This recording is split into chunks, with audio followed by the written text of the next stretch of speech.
And already then we said that.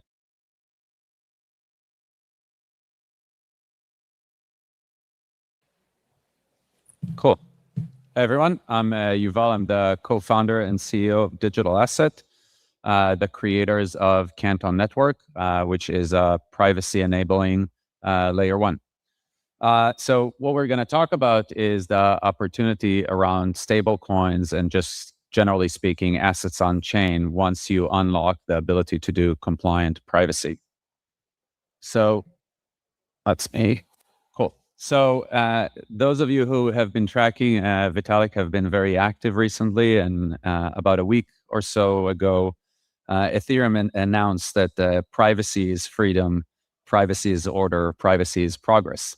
And it's extremely exciting that the founder of Ethereum have come to that conclusion. At Digital Asset and Canton, we have written the white paper of Canton in 2015.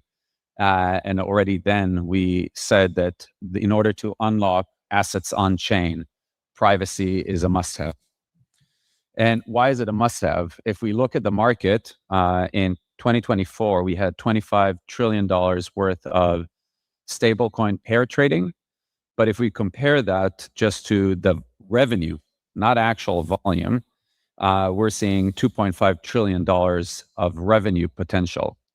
But the reality is that without privacy, right, we're not going to be able to achieve that potential. And really at Canton and Digital Asset, that's what we've been focusing. Institutions will not transact on chain unless privacy is enabled. So to us, public chains are failing today, institutions that want to come on chain. And we believe that privacy is a bug. It's not a feature. I think that it's important to understand that when it comes to Bitcoin, which is a specific and very unique asset class, that's where, the lack of privacy is allowing the asset to be transparent and not to have any hacks. But when it comes to real world assets, you don't need that kind of a feature. And as you see already, the assumption is that by 2028, most stable coins that we know today already will fail to reach adoption. And therefore, us as an industry, we need to focus on what are the features that are needed in order to allow large institutional players to transact on chain. So let's just think about some of the examples of why we need privacy. One of the exciting opportunities is to distribute payroll in real time. Maybe some of you here would enjoy everybody know how much you get paid and see when you get paid. Most people do not want their payroll to be known to the rest of the world. And for the most part, employers would not accept to show everyone what is their payroll. The other one is B2B payments. Again, if we're thinking about corporates today, when it comes to the crypto market, corporates maybe are okay crypto networks to show what they're doing. But if you start thinking about traditional corporations, they again would not be okay showing the entire world what they're transacting in real time. Think about a publicly traded company will not be comfortable with everyone seeing what they are transacting on chain in real time. Also, another great example is we're seeing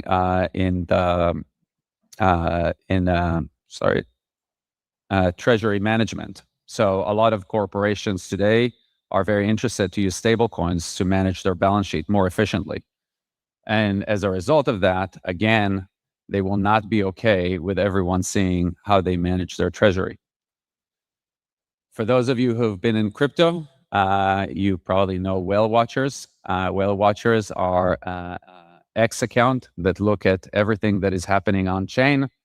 And every time a crypto asset moves, they put it on X, and then everybody sells before the asset was able to be liquidated on an exchange, right? We always see a lot of Bitcoins move to Binance, they move to OKX, they move to Coinbase, market sells ahead. Again, Those type of activities are things that large institutional players would not be okay with.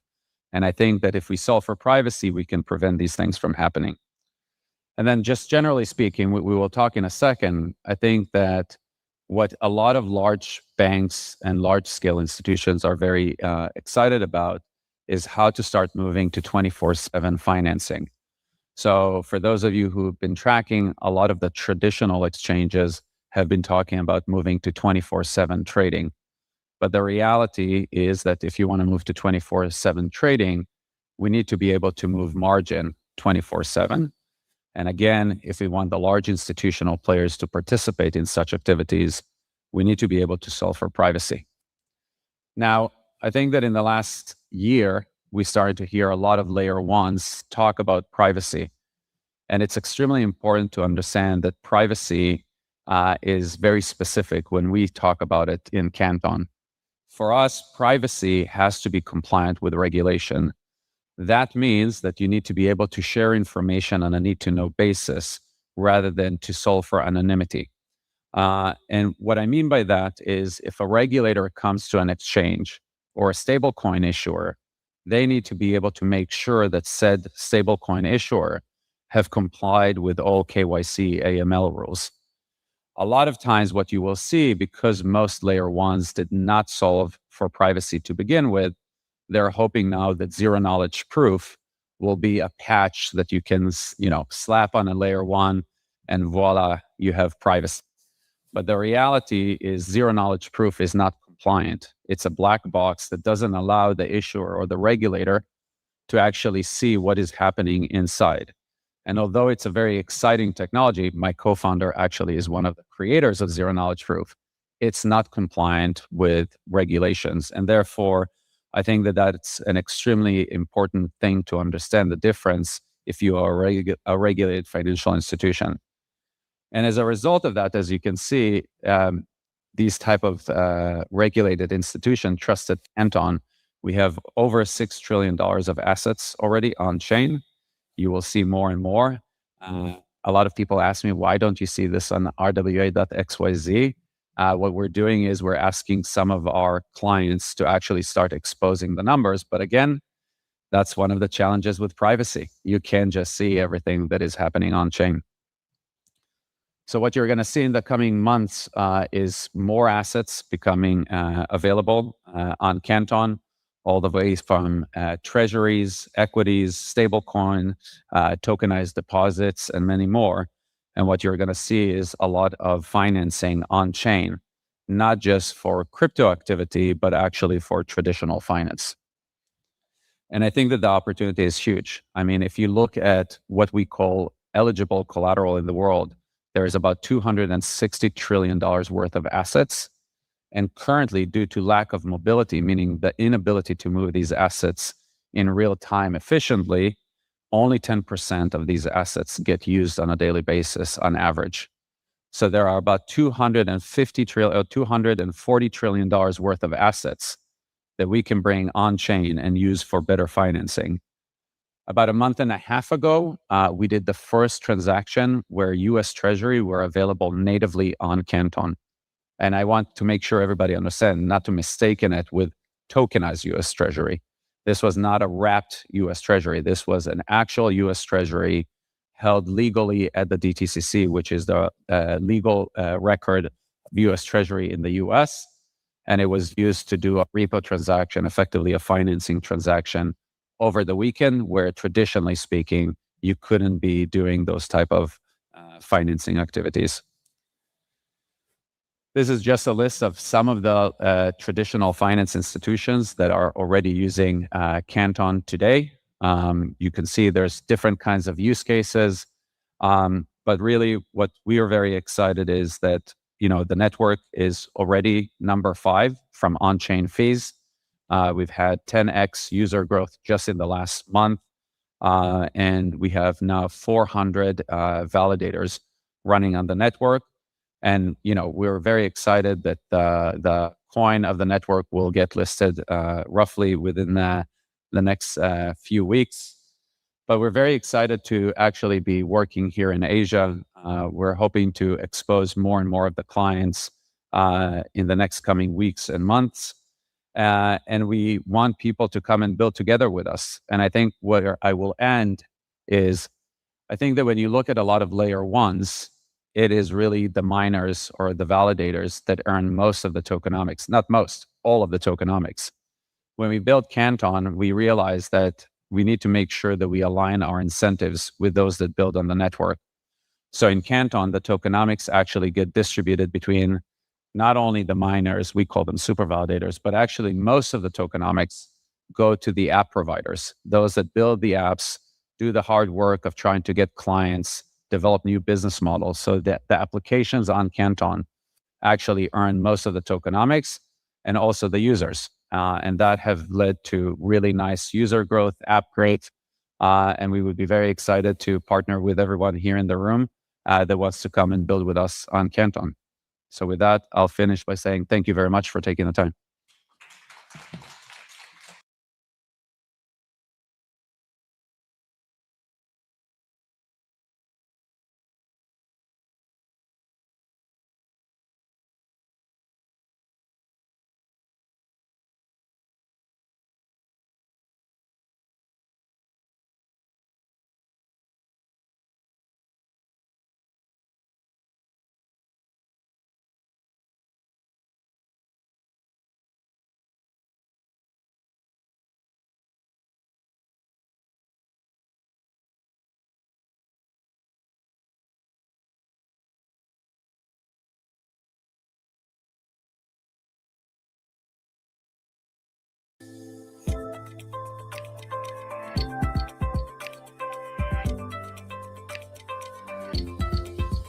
Thanks everyone for being here. We have a great panel.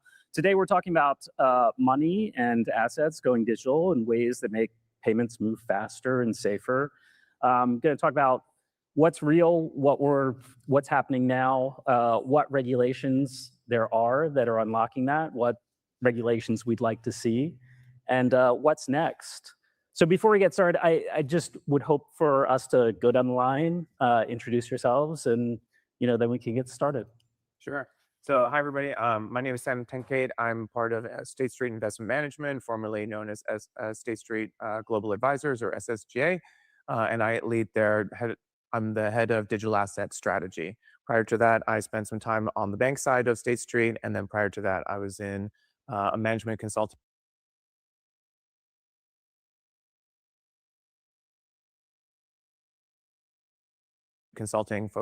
with Promontory Financial Group, focused on helping fintechs and other digital asset players come into the regulatory perimeter. Good day, everyone. My name is Scott Lucas. I'm the head of markets digital assets at JP Morgan. So that's within the sort of structure of JP Morgan, the sort of trading bit of the commercial investment bank, sort of setting the strategy and figuring out how we're going to use blockchain to support our clients and complement our existing business, both private, public, and broader crypto. Raghu Rajan. I'm a professor at the University of Chicago Booth School. I was the governor of India's central bank, and before that, chief economist at the International Monetary Fund. And I'm here partly because I'm on RLUSD's advisory board, and I represent the central bank view to some extent. Okay, excellent. Before we get to the regulatory side of things, I'd like to ask Sam and Scott if you could tell us a little bit about how you're using digital assets today, and maybe what's changed over the past 12 months. Sure, absolutely. So I think what's really changed is the regulatory adoption and really the regulatory acceleration. I'm sure that you've heard that on panels yesterday. I think the panel before this was already talking about market infrastructure. So on the investment management side, we really see a flywheel effect occurring here. First with the Genius Act, where we're going to get stablecoins, regulated stablecoins on chain, which I think will have this sort of accelerated effect of investors really wanting to transact on chain. I would note that the Genius Act was a first step. Now we have to see the other regulators actually promulgate rules. And so we're really looking at sort of mid-2026 when we actually get the full regulatory clarity on what it means to have a stablecoin on chain and what are all the bells and whistles that come with that. And then in 2027, that's when we're going to see regulated stablecoins really come onto the marketplace, and we'll see, I think, particularly State Street's sort of investor base really become more comfortable, because then we'll have regulatory clarity and we'll have regulatory certainty. So I think that's one of the major drivers of a larger institutions coming on chain.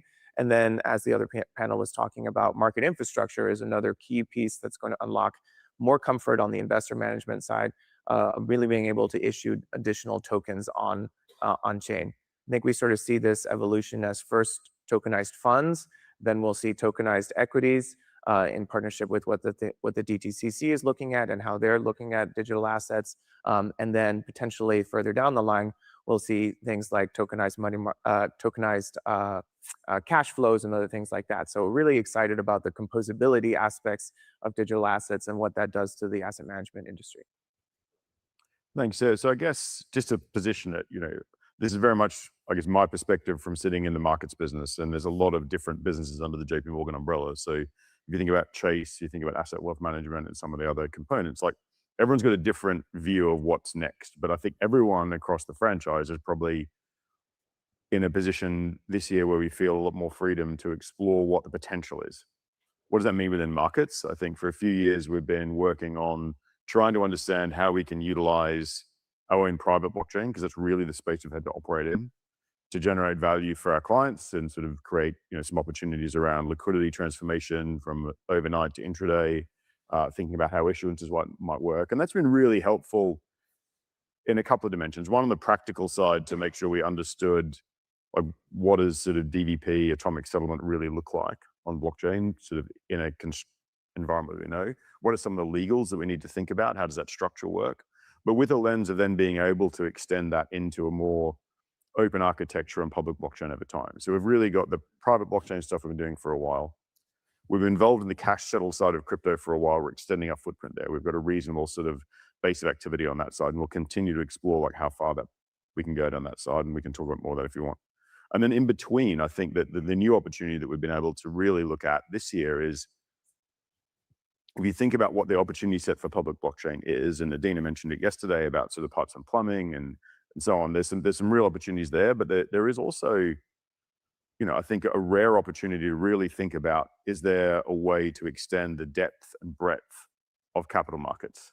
Because what capital markets are really meant to do is mobilize capital and liquidity across the real economy serviced by the financial services.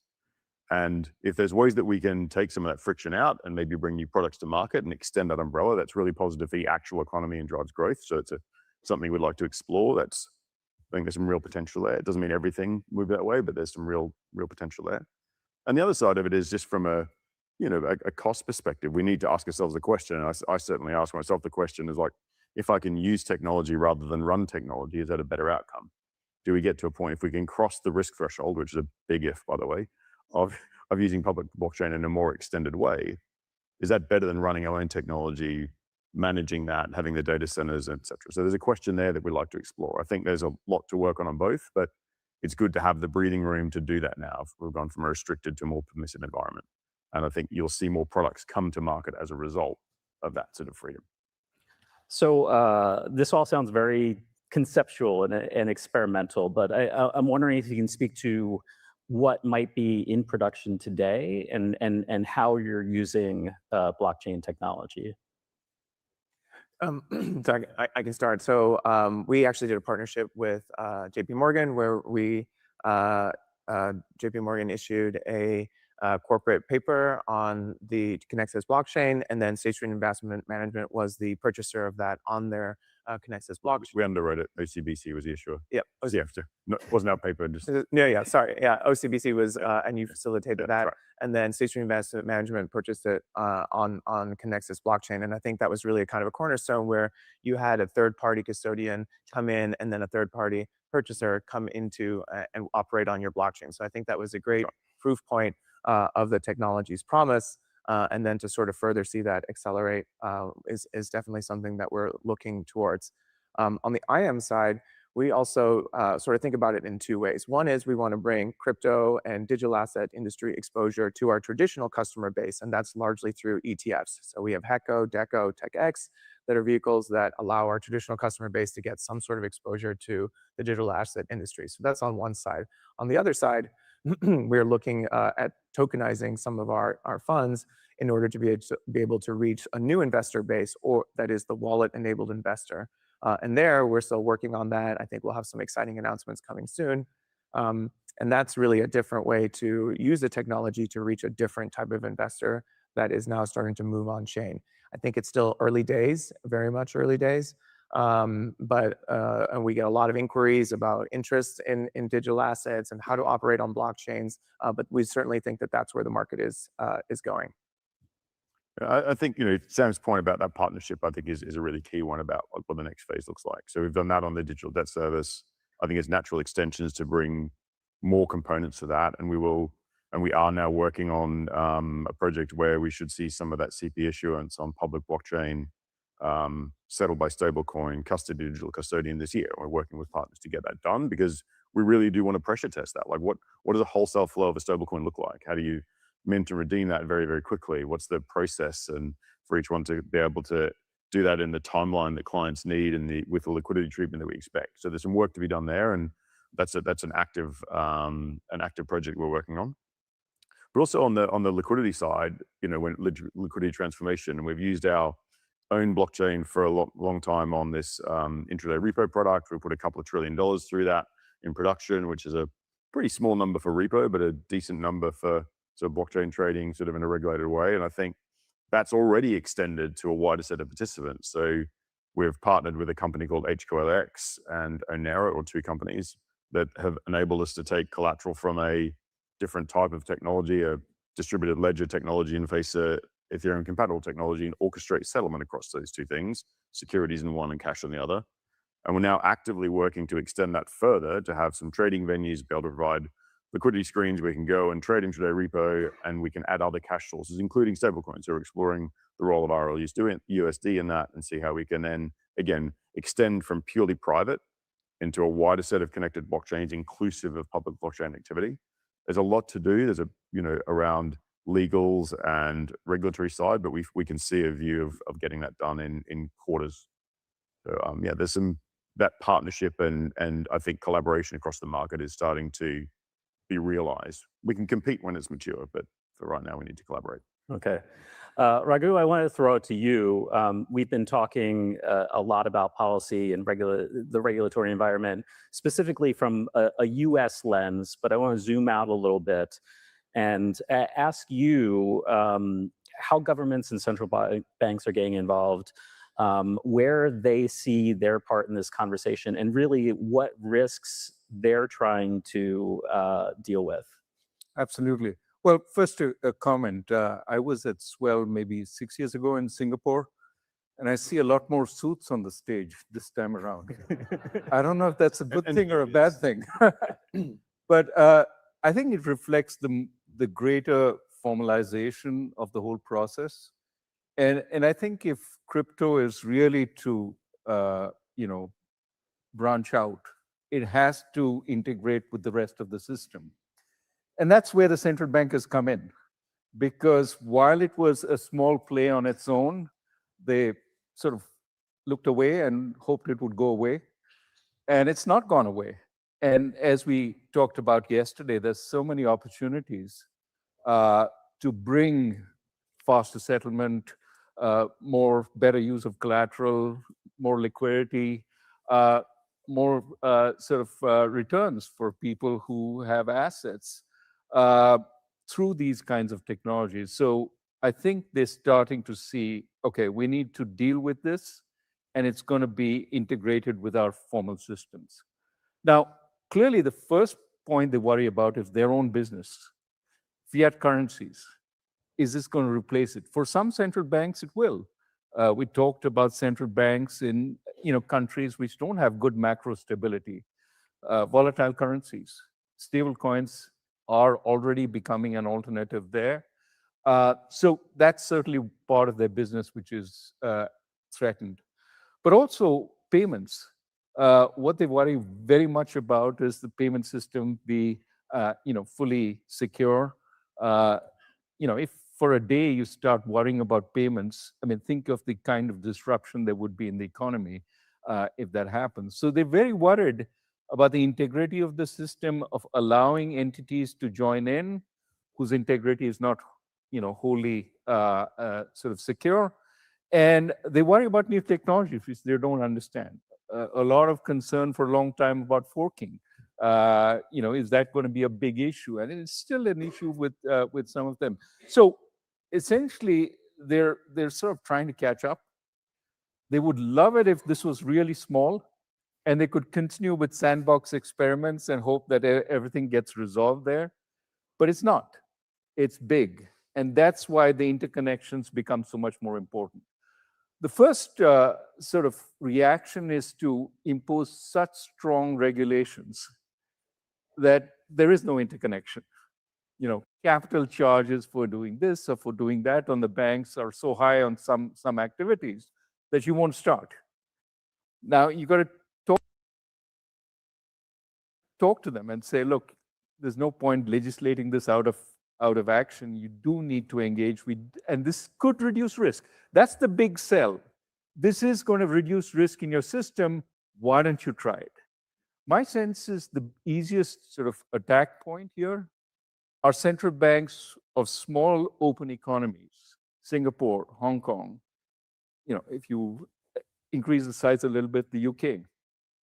The idea being these are countries that have large financial systems that see the writing on the wall and want to create a stronger financial industry which benefits from digitization in a big way.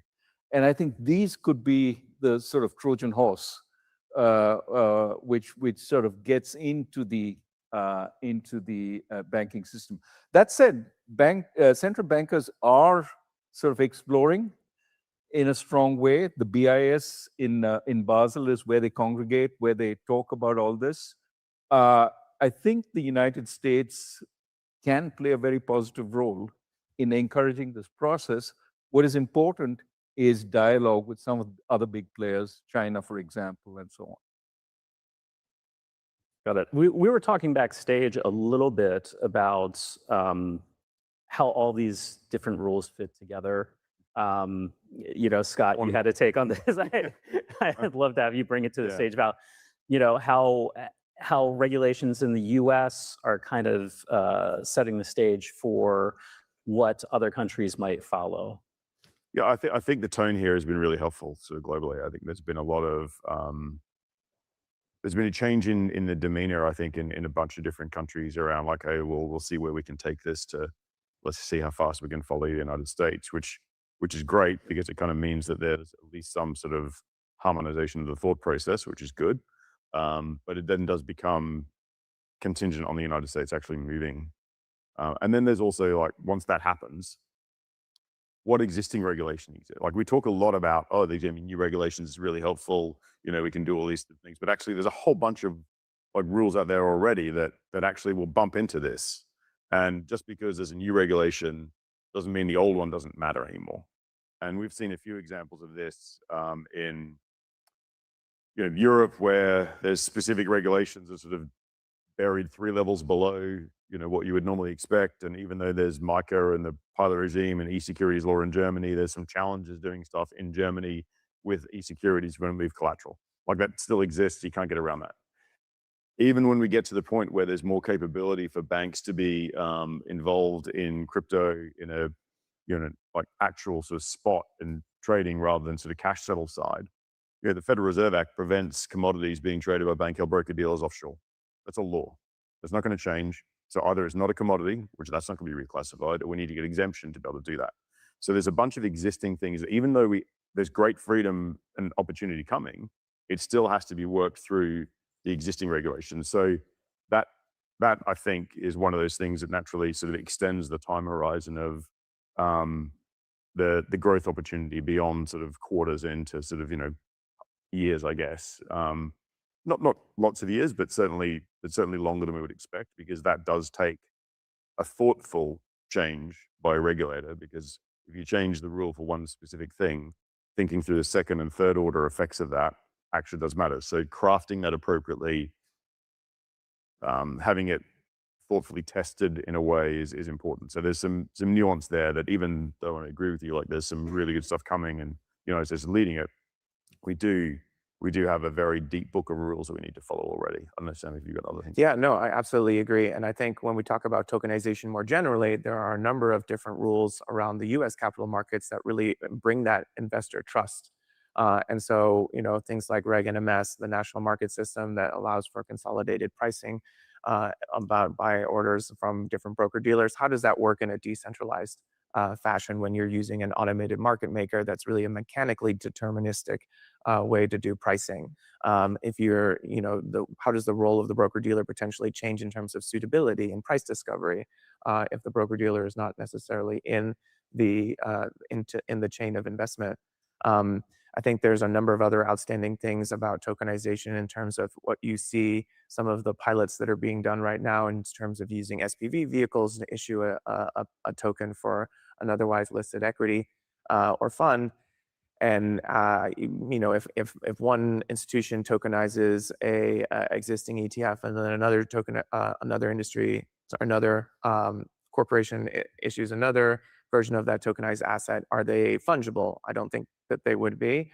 And then you need to talk about what are the prospectus and the disclosures that go with those different types of tokenized entities. And do we really want that? Do we want to have 15 different versions of tokenized SPY?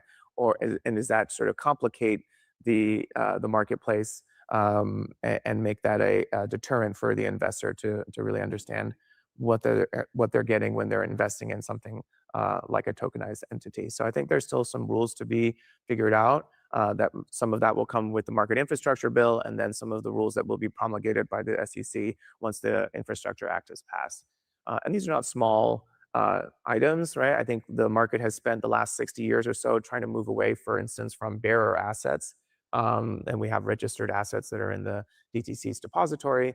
And now when you're talking about DeFi and some of the promise of tokenization, you're almost trying to look at maybe potentially going back to types of bearer assets and what are the risk profile associated with having bearer assets and how does the investor get protected in that scenario. So those are some of the themes that I think are still yet to be figured out. It's not going to be in the next 6 months. We're looking for market infrastructure legislation, hopefully in the next 12 months or so. And then there will be another sort of 12 months after that for the actual regulatory agencies to implement those rules and clarify different things that might not be fully applicable to DeFi. Got it.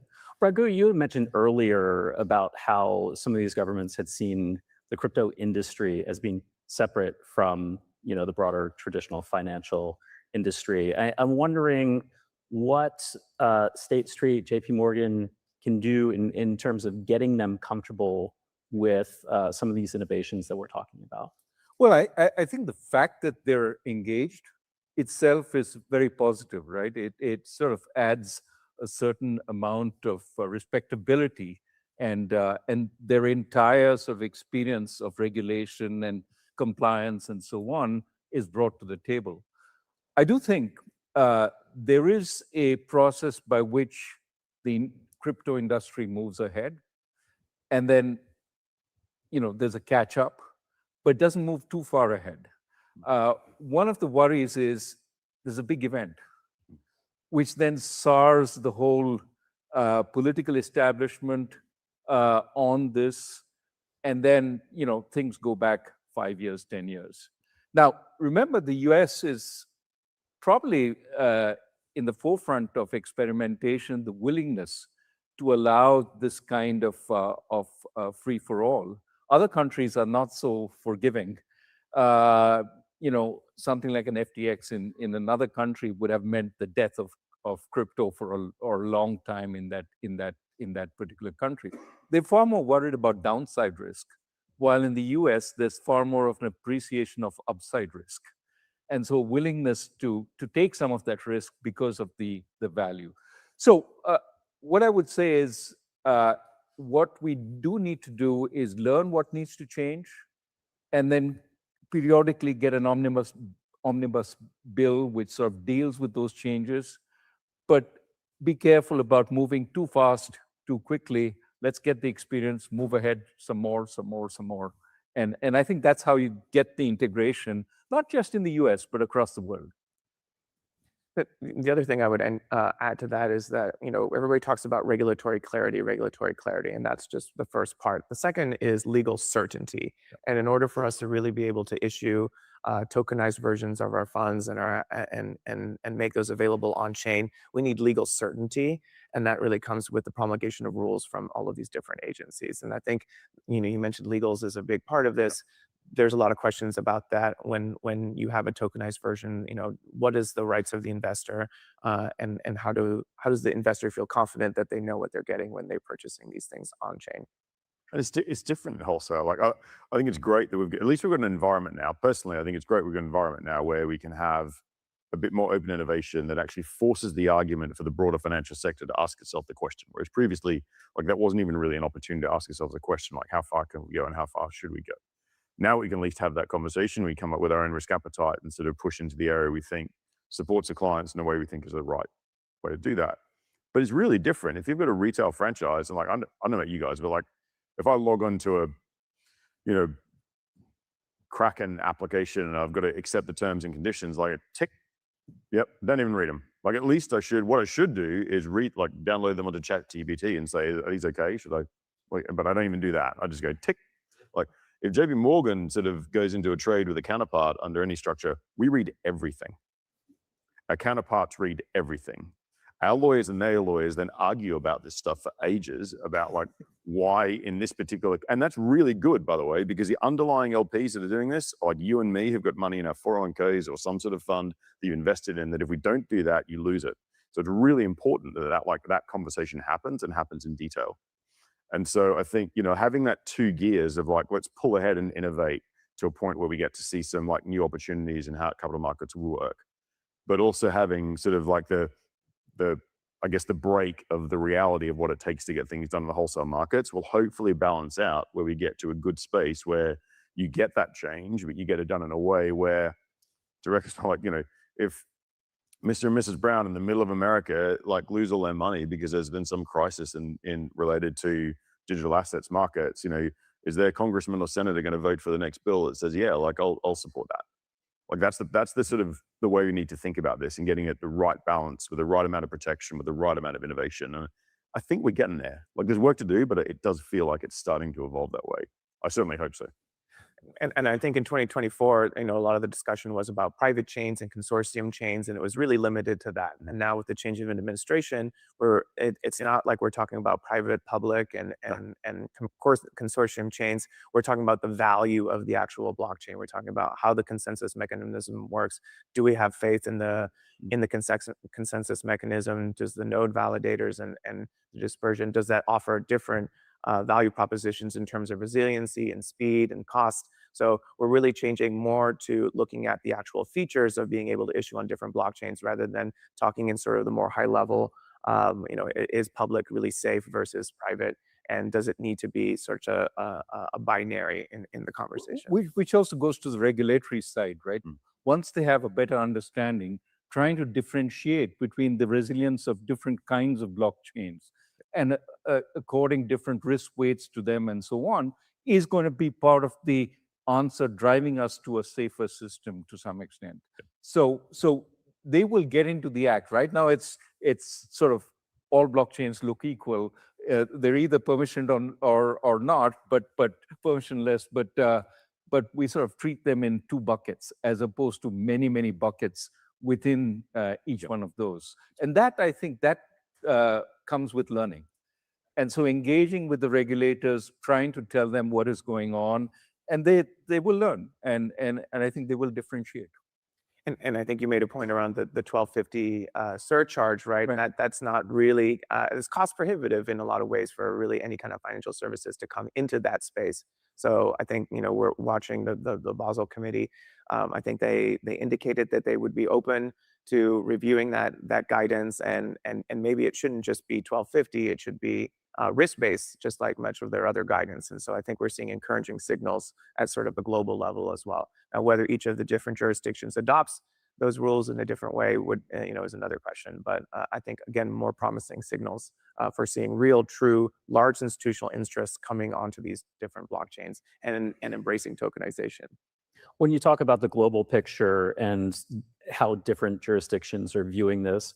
How important is some degree of harmonization? I mean, I think it's pretty clear it's going to be hard to get there, but how do you think about the amount of sameness across the globe that you need to actually operate? I think just enough sameness would be good. And by that I mean, like, if everything's vanilla globally, then there's no market opportunity to innovate and extend and compete and drive like an outcome that's one capital markets starts to develop in a way that sort of is a model for others. So, but if you're too separate, then actually you get concentration in one market or another, and you don't get some of that broader capital markets value of, you know, global capital and global liquidity to generate growth across both within and beyond across economies. So having just enough that you can make some sensible decisions about where to invest, having just enough harmonization where you can get reasonable treatment for your clients in that jurisdiction to really like operate in that jurisdiction. But for us as a wholesale business, most of our clients do global things. So there needs to be that sort of relative certainty. But if it's all the same, like no innovation, no competition to drive that further. So I think I personally don't want to see exactly the same rules everywhere. I don't think that's a great outcome either.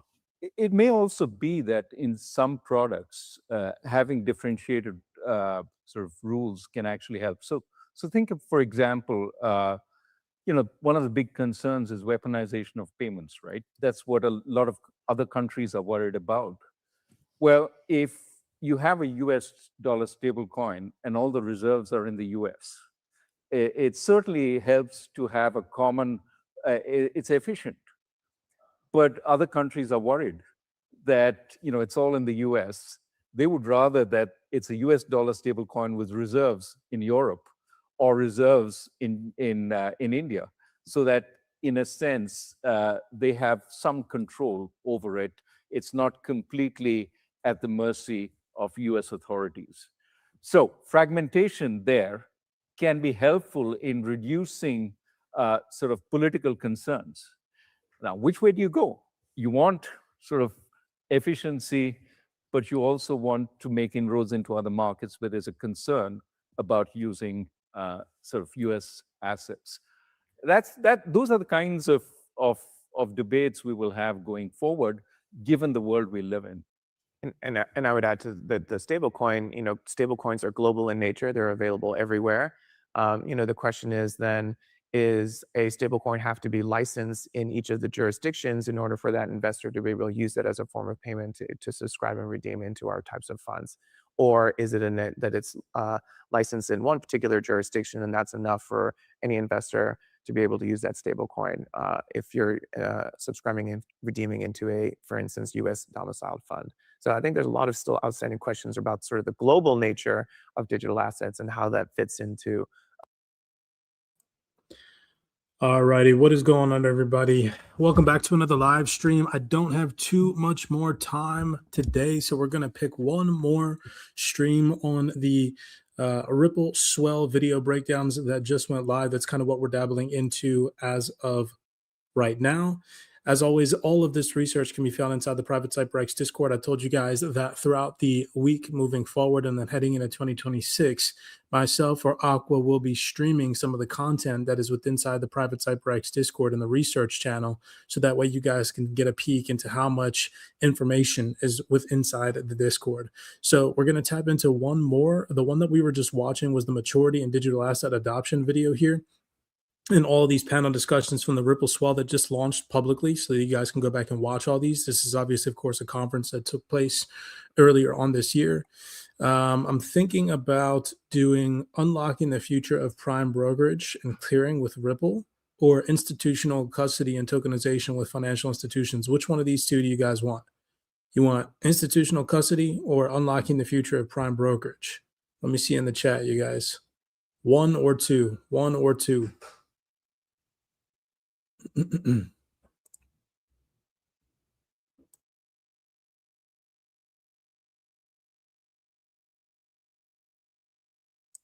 All righty, we're going to go with one.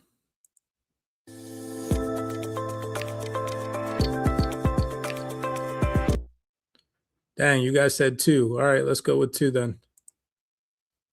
Institutional custody and tokenization with financial institutions.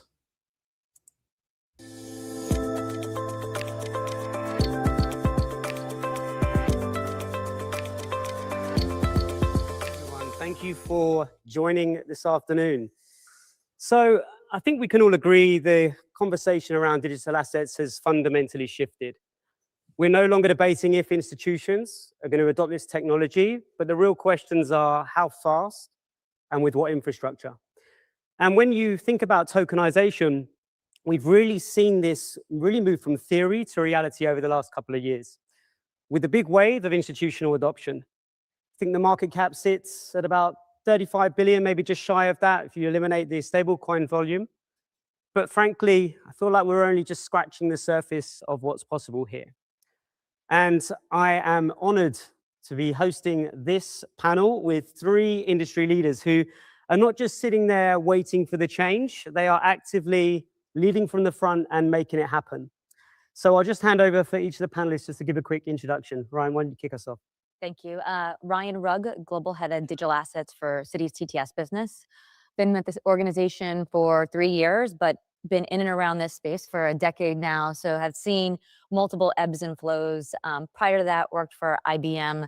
I ran their blockchain practice for Americas, and then prior to that, worked for a fintech startup for 5 years. So looking forward to this conversation. Thanks for having me. Thank you. Thank you. Sandy Call, Head of Innovation at Franklin Templeton. We really think about the entire ecosystem, from the thought leadership about where it's headed to building the technology and creating the products to deliver on it. Our digital assets team is part of our innovation unit. And prior to that, I was at Citi, where I did the thought leadership for many, many years, and actually wrote my first big report on this space in 2017. With the title of that report being "Tokenization Will Replace Equities and Bonds Over Time." And people thought I was crazy. Hi, everyone. Cynthia Lobissette. I run the digital asset management division at Fidelity. We at Fidelity have been working in the digital asset space, starting with research early on over a decade ago. And I started myself almost coming up on 6.5 years. So as we talk about, 1 year in crypto is like 7 years in TradFi. I'm almost on my first dog year in crypto. The digital asset management division sits within the asset management part of Fidelity. We do have a few different units within and across Fidelity. We do work quite closely together, looking at all of the different applications where this technology and where these new assets are going to change the way in which we deliver financial services and solutions to our customers. Our custody business is the custodian for the ETPs that we launched. We do work closely with the custodian as we are also evaluating other offerings. And we also have the Center for Applied Technology, which really is where the early research and development in this ecosystem started at Fidelity about over 10 years now. And they do a lot of early R&D work, hands-on with the technology, running nodes, mining, all across the ecosystem, and do a lot of great research that adds to how we think about the ecosystem as we are researching protocols and the assets themselves. Wonderful. Thank you. So it really feels like tokenization is moving into the mainstream. And I've heard it a couple of times today as well, but comments like everything will be tokenized. So first, I just want to get your opinions on whether you think that will be the case in financial services. Is there a need? And then secondly, from where you sit, what are the most compelling use cases that you see that either you've perhaps already launched or are looking to launch in the future? Ryan, why don't you kick us off? So I think back to 2015, 16 when I started, and we tokenized everything under the sun: equity, bond, IP, but we always had to go back to the TradFi rails to settle.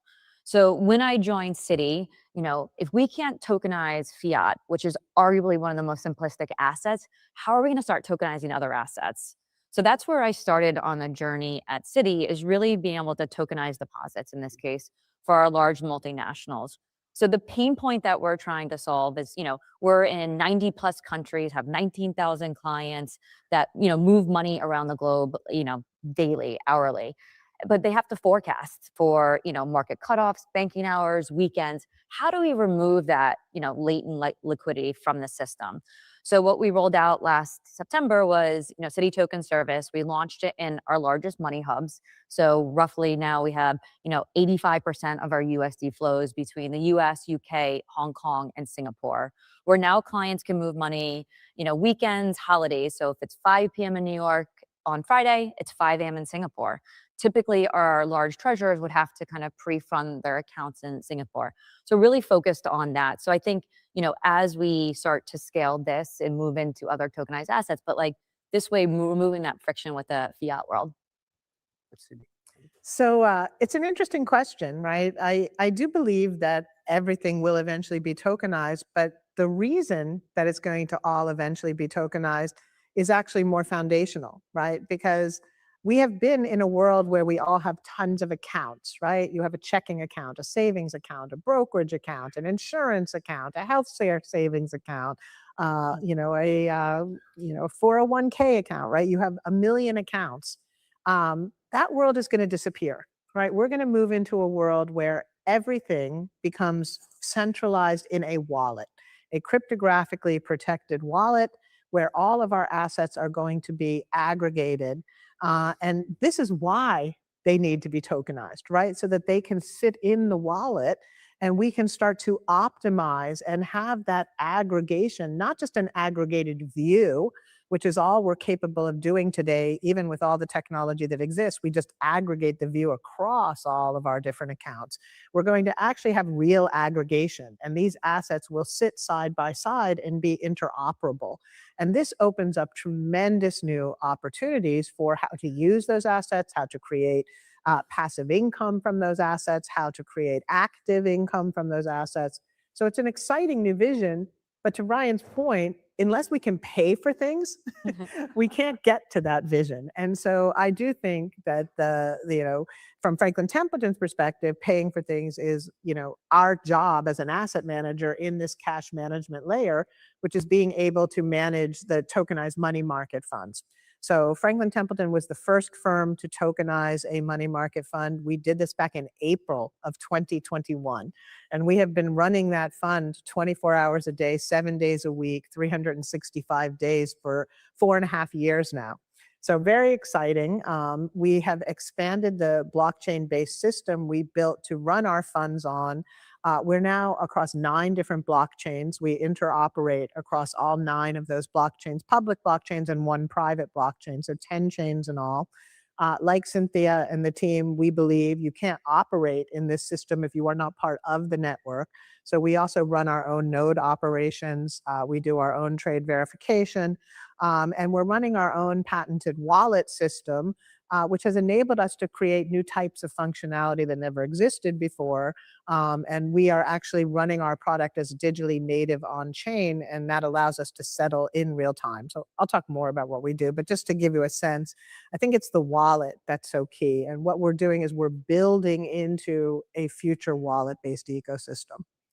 So maybe to add on to what Sandy's already outlined in terms of the wallet as a critical piece of infrastructure, which allows you access into being able to use tokenized assets.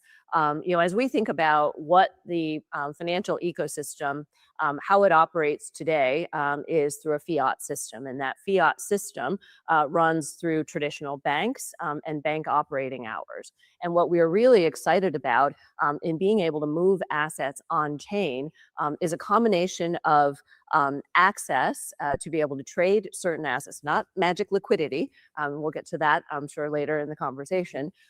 But being able to trade assets on a uniform platform that allows you to be able to have that interoperability. And I would say, in the early days of tokenization from 5-6 years ago, when some of the early proofs of concept came to market, that was really about demonstrating that you can represent that asset on a ledger and be able to transfer that asset. There weren't that many people to transfer the asset to, and the infrastructure really wasn't there. But one critical piece of infrastructure that really was not there is stable coins. And stable coins are that operating rail that represents the way that fiat allows for transfer of assets in our traditional markets today. And so now when we see that there is the Genius Act that is ushering in more diversity for this ecosystem to be able to represent cash on chain, you need that liquidity layer in order to be able to have assets that are tokenized to be able to grow into a more robust market. So you need not just the critical infrastructure to allow investors to get access to these assets, but you also need the liquidity and you need that market to be able to evolve such that people can trade. So not just hold the assets, but trade and then ultimately use the assets. So this mobility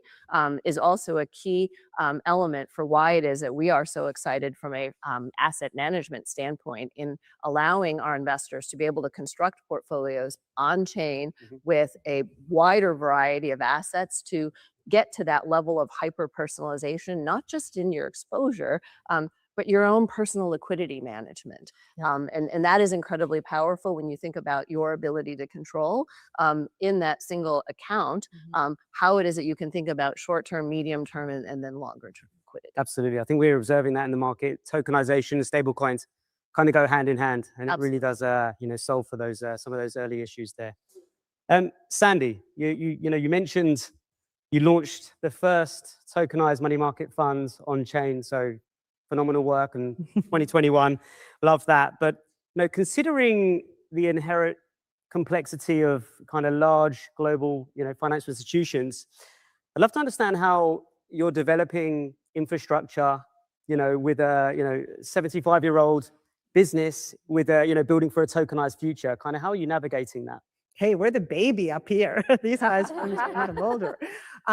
Yeah, we really have been lucky in that our CEO has had a lot of vision, and she really views her job as multi-generational, right? She's the third generation of her family that's running our company. She has a very strong sense that she needs to leave this company well-positioned for the fourth and the fifth generation. And so she was very early, as was Abby Johnson, in thinking about these technologies. And so we've really run digital assets. You can almost think of it as a startup within our broader asset manager. And we built these technologies ourselves. We have gone and worked hand in hand with the regulators. We launched early and we worked with the SEC here in the US. We developed our own proprietary wallet solution that is KYC AML enabled. And what we realized very quickly is that this is a global market, right? You can't just operate in the US. And so our journey since launching the first fund has been about expanding into other geographies. So that requires different regulatory wrappers, right? So we have tokenized now a UCITS fund wrapper so that we can access all the UCITS eligible markets. We have tokenized a private fund wrapper, which we are working with big institutional traders on to use in their collateral use cases. And very excitingly, we have tokenized a variable company, a VCC structure, which is the new structure that has come out of Singapore. And we are actually partnering with Ripple and with DBS in that marketplace to use that retail-focused tokenized money market fund that has a variable rate. It's not a fixed dollar rate product, but we're able to use that, and we're going to be able to offer that as collateral and as a savings vehicle through DBS in their local exchange to those local Singaporean clients as well. So we're very excited about how we've been able to expand the product set around the world. And that has given us the experience now to have the platform on which we're going to be now extending into all sorts of assets, right? We're going to be bringing really our full suite of what we trade as an asset manager on chain.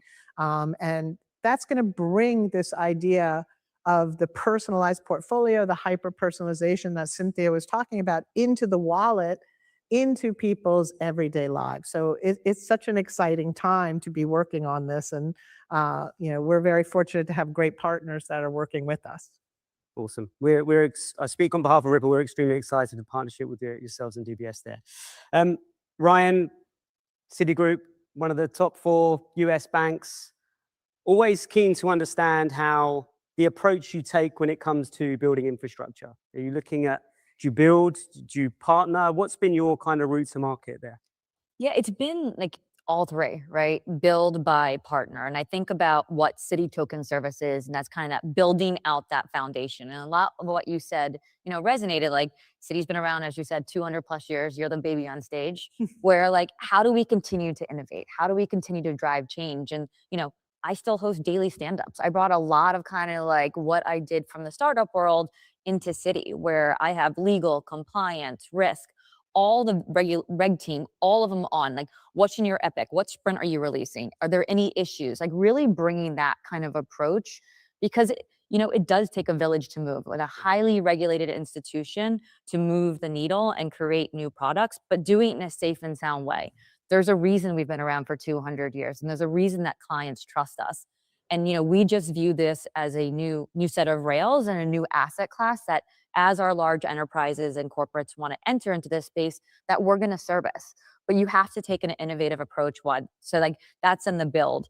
The partner, like we fully recognize that this space has been around for quite some time. There's amazing technologies out there. There's amazing companies out there that we're going to partner with. An example is last week we announced our partnership with Coinbase, right? Being able to give our clients exposure. So bridging the gap between TradFi and DeFi, where, if our large, corporate clients, enterprises want to have the on-off ramps, we've partnered with Coinbase to be able to do that.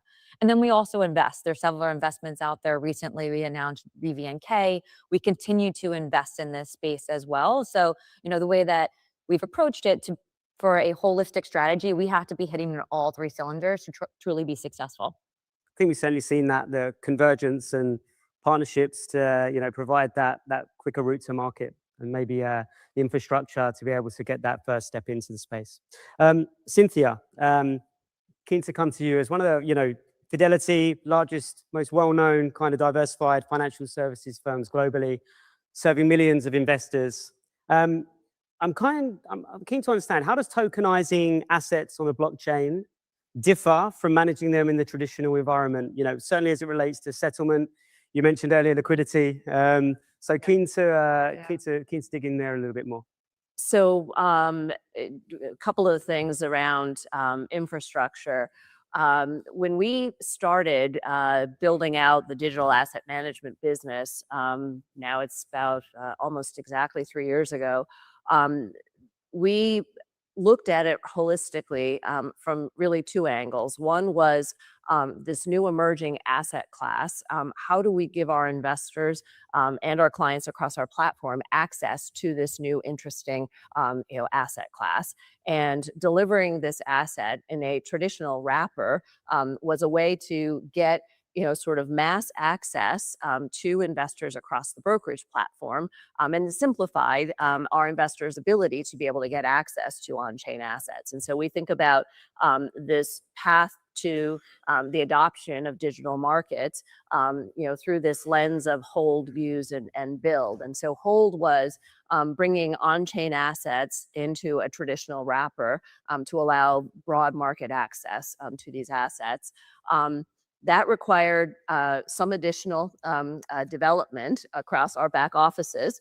So being able to use traditional back office accounting and administration services with these adjustments. And so while the asset was a single spot asset sitting in a traditional wrapper, there were some accounting issues. We talked about decimal place differences.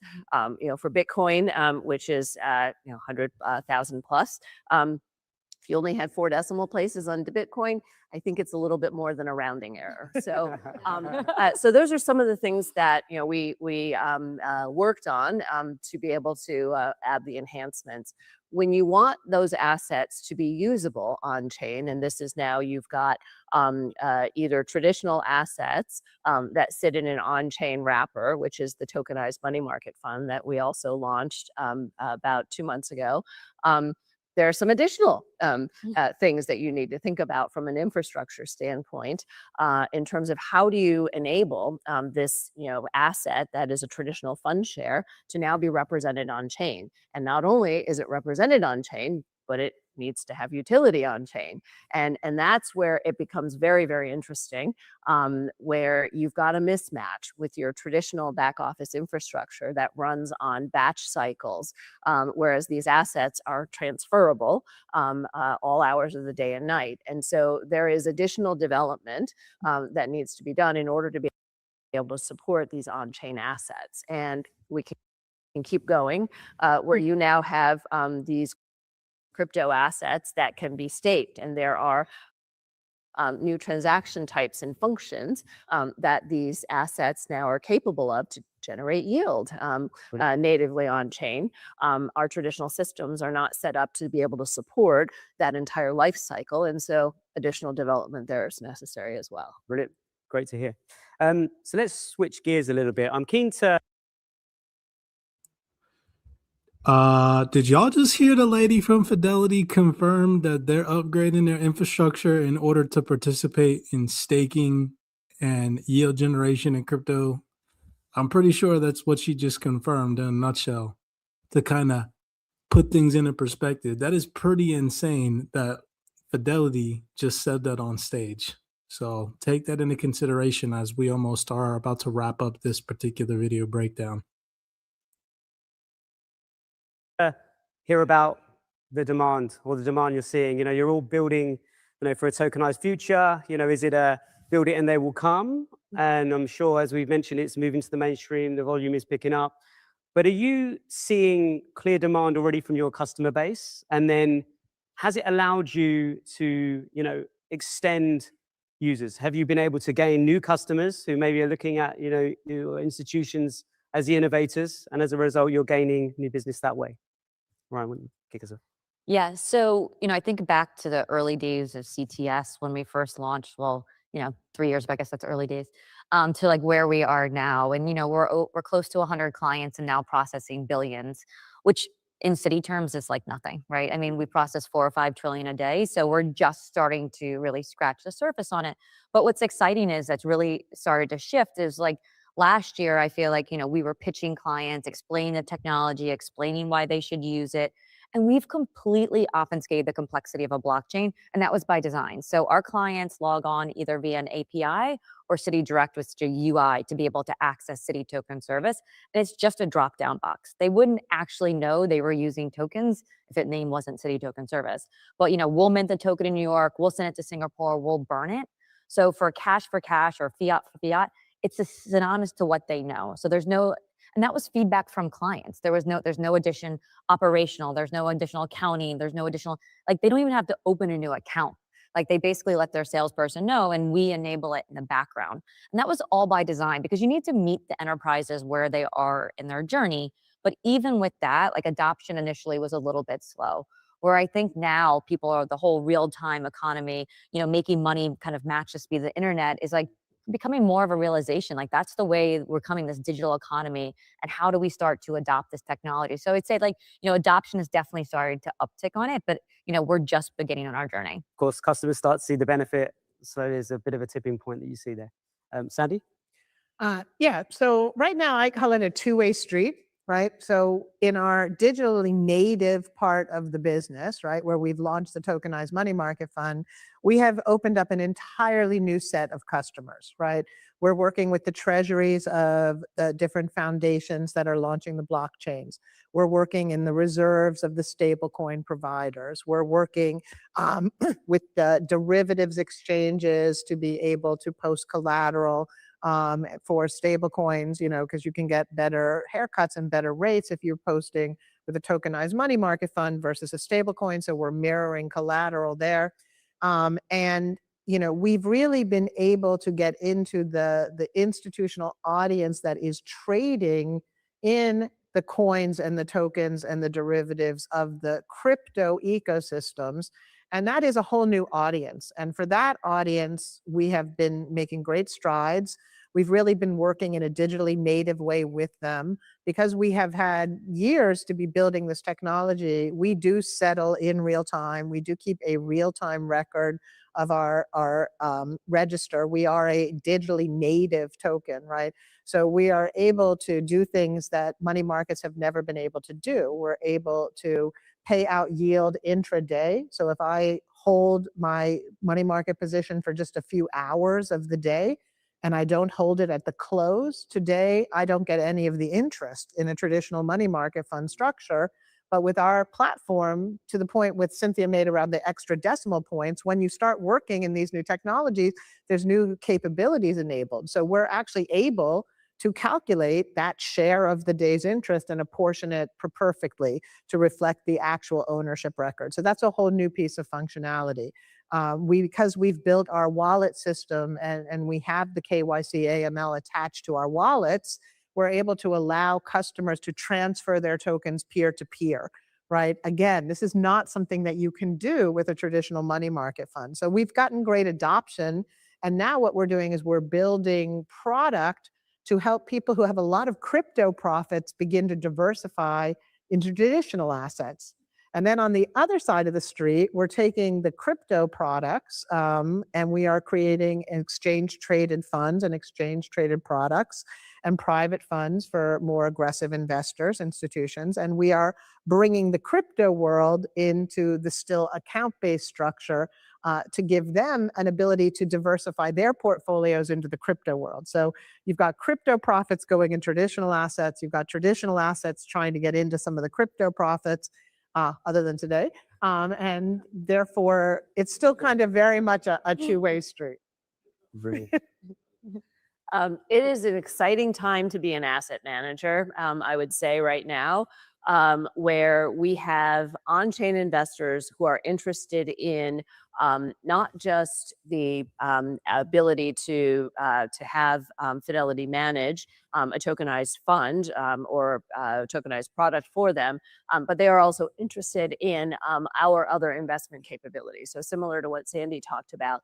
And so when we think about how do we package these exposures, we now have new on-chain wrappers through which we can package our existing capabilities and find new audiences. We also, and I like to think of this a lot as the flow of capital between traditional markets and on-chain markets, is tokenization allows for capital and access to capital on-chain for traditional investors. So it opens up a new avenue for access to capital, which is something that we're really excited about. And this is, again, where partnering with other platforms where they have users who are interested in being able to get income on their stablecoin balances.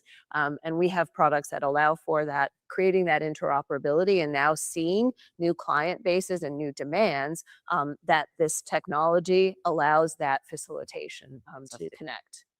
Fantastic. So, let's look forward now. Okay, so 5 years from now, for tokenization real world assets to kind of really, get to where we kind of all believe and many people in this room think it's going to go, what needs to be addressed to truly, accelerate this market?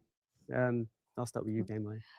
For us being a highly regulated institution, we do not operate in the gray area. So unless it's permissionable for us, everything that we've done with Citi Token Service, not only do we get regulatory approval here in the US, every branch we've launched. Yep. So HQMA, MSA, FCA, we get approval from all the jurisdictions. And this is an internal solution, right? This is only for KYC, AML, BSA, Citi approved clients. And we've still taken that approach because the language wasn't clear out there. So that's not going to change, as we start to, yes, everyone's like, well, Genius passed, but our regulators still have years to opine on this. Mm-hmm. And our tokens, big outstanding question for us, our tokens going to be treated like cash. When cash comes into the bank, we do all the checks and balances. But because of this technology, you can see 5, 10, 15 hops ago. If it was used in a sanctioned country or for illicit behavior, what does that mean for our clients, but also for us? So I think for true adoption and scalability, we need that regulatory clarity. Sure. Because from a technical standpoint, Citi Token Service is an ERC-20 token. Mm-hmm. There's no reason from a technical standpoint.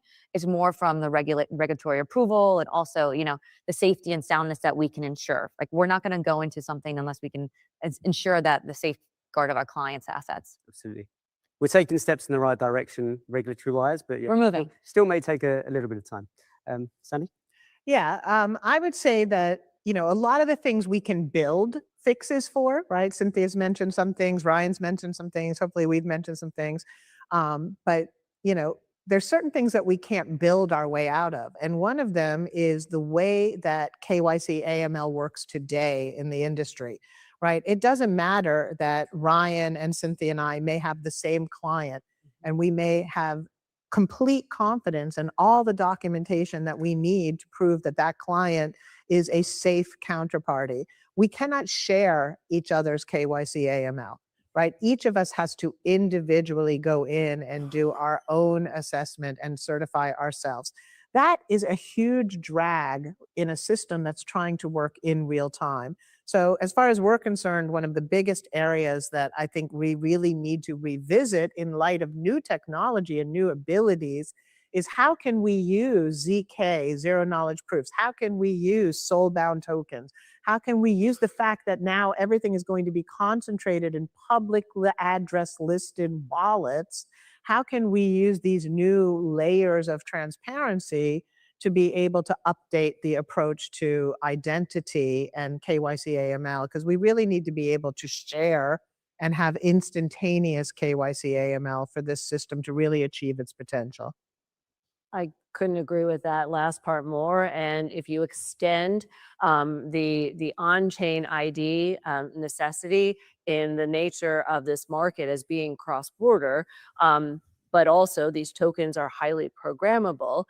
We have the technology. I think of this more as a people issue than it is a technology issue, is to get global regulators to agree to a standard or a programmable standard that you can then have self-custody of the individual identification information so that you don't have to share it with 16 different institutions if that's who you want to transact with. And then I think the flip side of on-chain identity is also, as we think about the transparent nature of blockchains and the transaction and data transfers that occur, privacy is also incredibly important. And they're very excited. I am very excited about the number of projects that we've seen over the last few years that are really focusing on trying to create the tools necessary in order to be able to protect the privacy of individuals who want to transact. And as a large institution, who does a lot of trading, this is something that we also have worked through in TradFi as to how is it that we can protect on-chain transaction information. So there is a need to be able to have that level of comfort and safety in how it is that you're going to be able to provide that financial transaction levels on chain. Definitely. Got about 30 seconds left. So we'll end with some predictions. Okay, so there are some varying, I guess, predictions out there and where the market will be in 5 years as it relates to tokenization of real-world assets. Keen to hear your thoughts in a number, what the market cap will be in 5 years from now. And I would say, caveat, with regulation in place. With regulation. With regulation in place. Today, we talk about tokenization in terms of billions, whereas traditional markets are in terms of trillions. I hope in less than 5 years, we're talking about trillions in tokenized assets on chain with real utility for those assets. And I would like to add to that, I would love to see billions in brand new assets that have never existed before that we can now bring on chain because of tokenization, where the operational frictions of being able to administer them at scale, things like IP rights, things like sports team ownership, right? Things like this. I hope that we're able to have billions of brand new assets that never existed before. Amen. No, I agree. We talk in billions, but it's definitely, make a plug. We just wrote a, GBS Institute report with stable coins that our base case is trillions, like a couple trillion. I mean, once you start to see these enterprise adoption across the space, but as you said, there has to be clarity for some of us in this before it starts to scale. Absolutely. Well, I think we'll leave it there. Ladies and gentlemen, please join me in.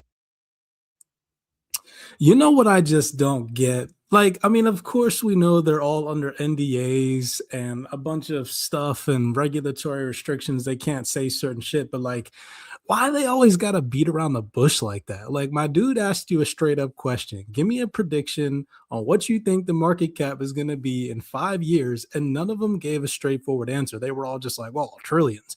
Nah, yo, like 20 trillion, 50 trillion, 100 trillion. We all know you want to say it. So just say it, right? Like, I don't know if you guys catch that feeling, but I know I sure do, which just gives me ever more confidence that seeing them smirk and hold back what they really want to say gives kind of a forward looking trajectory on where we're actually going.